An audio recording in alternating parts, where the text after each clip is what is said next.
All right. Our next miracle of Jesus is Jesus healing the centurion's servant. And a centurion, I believe, is a Roman guard that's over a century. A century, I believe, is a group of soldiers. And to me, it seems like that it would be 100 soldiers a century.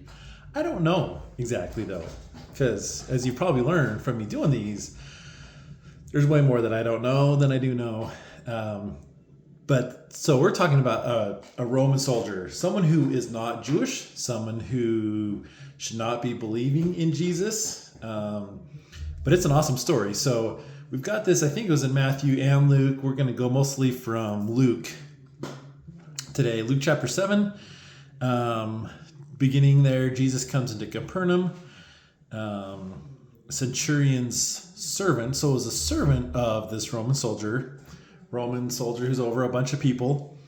When he heard, we're in 3, when he heard of Jesus, he sent unto him the elders of the Jews, beseeching him that he would come and heal his servant. So he sent people to get Jesus to come heal the servant. And when they came to Jesus, they besought him instantly, saying that he was worthy for whom he should do this. For he loveth our nation, and he hath built us a synagogue. So they're trying to convince Jesus. People are going to Jesus, and they're trying to convince Jesus that this guy is awesome, the servant. He's a really good guy. He's done some good stuff. You should heal him, Jesus. And Jesus went with them. So Jesus followed. People came to get Jesus to come heal the servant.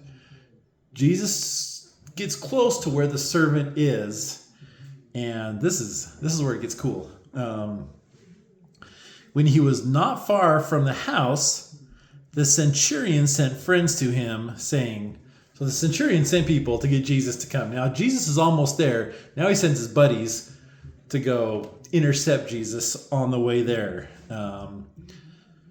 So we're in 6.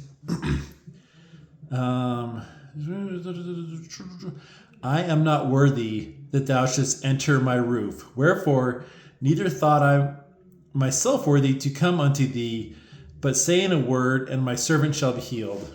I really like this. We had a few miracles ago, the nobleman's son.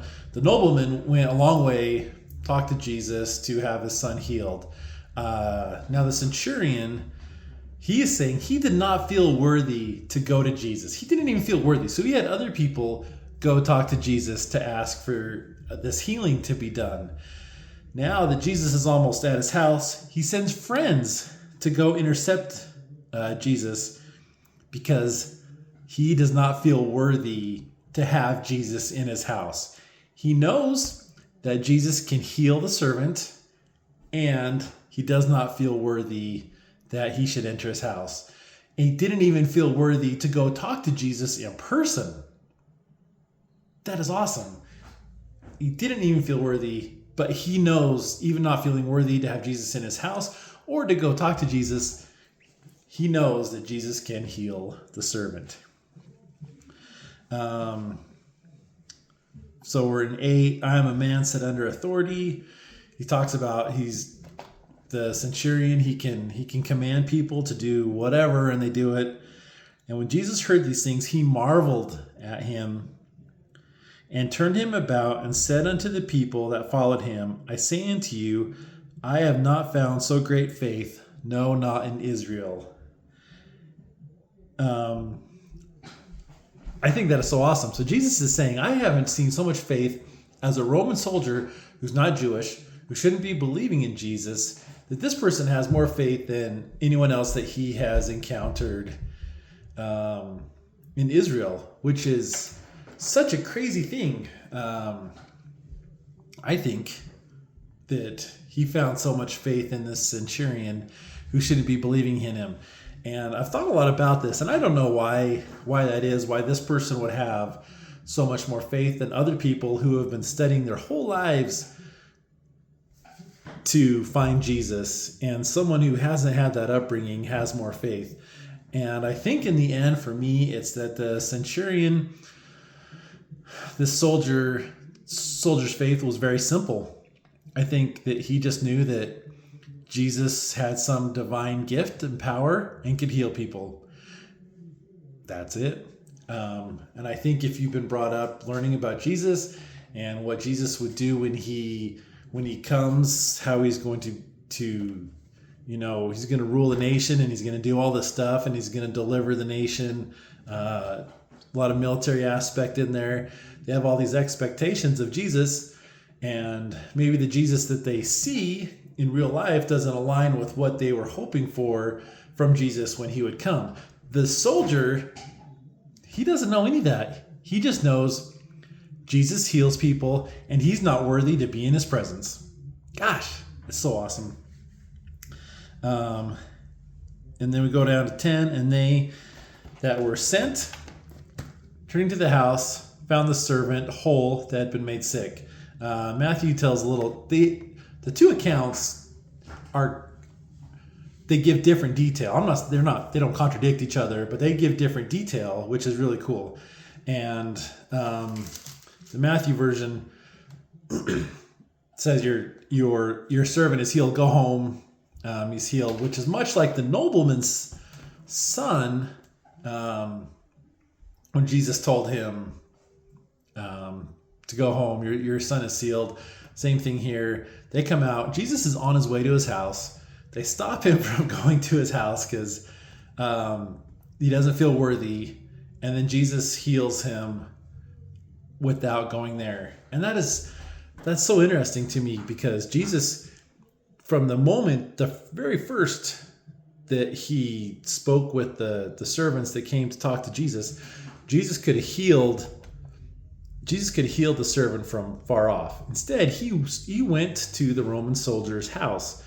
And, maybe there was maybe you don't tell a Roman centurion no. Maybe you don't say no to this person. Maybe you have to do what they say. It doesn't really sound like it. It sounds like it wasn't a command. They were asking Jesus to kindly come heal a person.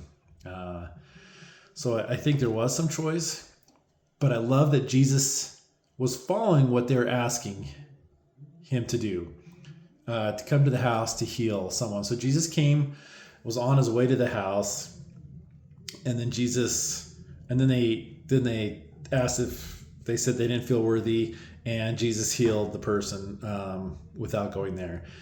And I love that. And I love that Jesus can heal in so many different ways, whether he's there in person, whether he's not there, whatever. It's obvious Jesus is healing. And I love that this man has so much faith. He doesn't know a lot about Jesus, but he knows that he can heal. He knows that the centurion is not worthy to be in his presence. And I love that. And I love that though he's not worthy, he doesn't feel worthy to go talk to him. He doesn't feel worthy to have him in his house. He still reaches out to Jesus to do this healing.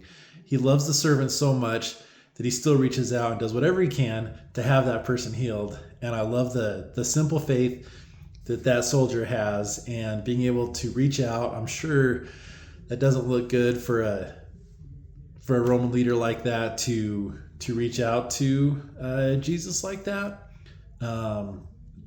Looks like a lot of people saw it. The other servants of the centurion, the friends of the centurion, obviously everyone that was following Jesus, which I don't know the situation, but sometimes there's tons of people with them.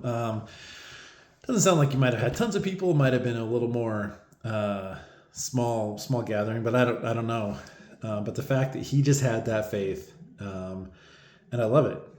And I think, in addition, part of that faith is he didn't doubt. He's like, I know what Jesus can do. And maybe he had seen, if he's in the area, whether he'd heard about it from other people or he'd seen it firsthand, he knew without a doubt. He didn't doubt. He just asked Jesus to do it. And if Jesus would respond, 100%, the servant would be healed. And I love it. And I love that this person had a paralysis, and it sounds like he was close to death and been suffering for a long time. And this paralysis is something that had haunted this person for a long time. And Jesus had healed other people. And I don't know if he'd healed someone with this exact same thing before, but the centurion knew 100% Jesus will heal him, did not doubt. And I admire that faith, and I hope we can all seek to have that same faith in our lives in Jesus. Jesus will heal us. Jesus will save us. This is what he does. Do not doubt. In this case, it happened according to the centurion's wishes, but it doesn't always happen like that in our lives or for our timing. But he always heals us. I love it.